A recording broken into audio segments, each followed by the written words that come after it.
Test, test, 1, 2, 3. Test, test, 1, 2, 3.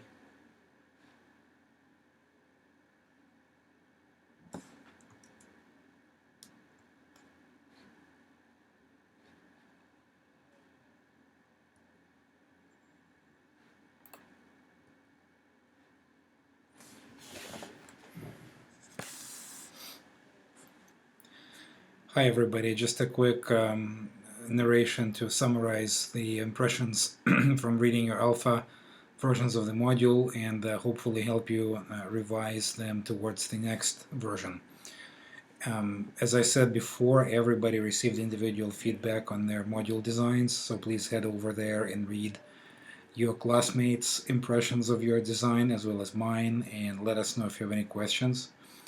I thought the peer review feedback was really useful, and I basically went ahead and added my own comments to the peer reviewers' ones, and in many cases I thought that my responses were pretty similar to what the peer review teams had mentioned, which is a good thing.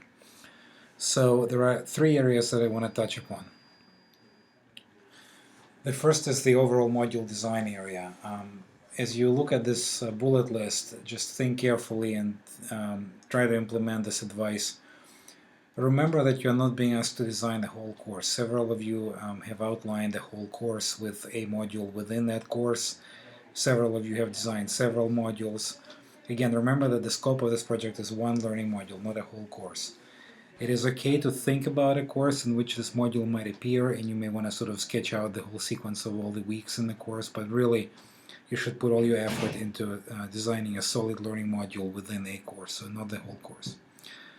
Secondly, if you recall in the instructional design books, the authors talk a lot about sort of trying to take the module full circle from what the students know when they begin.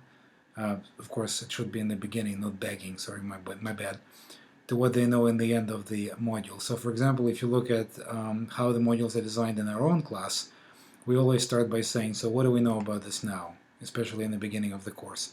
Where do we stand on this? And then we read, discuss, do activities, and then towards the end there is a synthesis and reflection assignment whose purpose is to say, okay, we knew something in the beginning, now we know something different, or we understand things differently. So this is a good strategy to kind of take students full circle so they can feel and understand that they've actually learned something or have begun to understand something in a different way. Another piece of advice from the instructional design literature is to ensure redundancy, and what that means is posting materials in many places or linking materials to each other in many different forms. So for example, you may, if you have an overview page in the beginning of a module where you are kind of listing the main features of that module, you may put direct hyperlinks to assignments, direct hyperlinks to other places in the module. What that does is it creates multiple points of entry for students to access different materials, and they don't necessarily have to go sequentially through the assignments. I mean, they do, but when they get information about the assignments, they can get it from many different places. Several of you got a little quiz happy. I have to say, so be real judicious and be real careful about how many of those multiple choice and other type of quizzes or assessments of other kinds you're going to use. Most importantly, make sure that whatever you assign, whatever assignments you design, they are appropriate and they link to the learning outcomes of your module, about which we'll talk next. And then finally, don't forget to use your course texts for tips on module design and course design. Those are really good books and they contain good advice. So now let's talk about learning outcomes. Okay, this is one area where almost everybody needs to look again at their outcomes and maybe rethink a couple of things. The first thing I want you to consider is that outcomes are not the same as course topics. Course topics come from outcomes. So when you have outcomes where you understand what your students will be able to do or accomplish by the end of the module, then you can think about what topics do I need to teach them, what information do I need to give them in order for them to achieve those outcomes.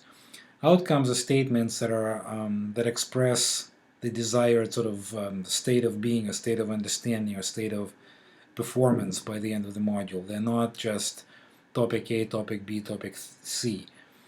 The they are specific and concrete. In other words, the more specific language you can find for your outcomes, the more concrete verbs, strong, precise verbs you can find, the more measurable and the more precise and the more concrete and the more understandable to students those outcomes will be. So, for instance, instead of using a phrase like by the end of the module, students will feel that they know something better, that's pretty vague for several reasons. A, you don't know how each individual feels about it, it's hard to assess.